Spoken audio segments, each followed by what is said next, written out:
Sashimi din, ayan. Dito natin siya ilagay. Kasi ganito dito sa Japan, importante yung mga accent niya, yung mga display niya na makukulay. Ayan.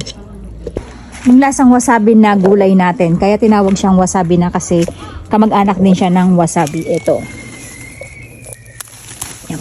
At napakasarap ng lasa nito guys, para rin kayong kumakain ng wasabi. Ayan. So dito sa garden natin meron tayong wasabi, may celery, at yung ating Japanese mustard. Ayan. Ilan lang yung tinanim ko eh.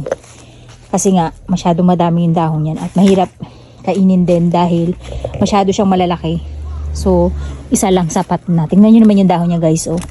'Di ba? Tapos ito mga labanos natin yan, tsaka yung konting carrots na tinanim natin.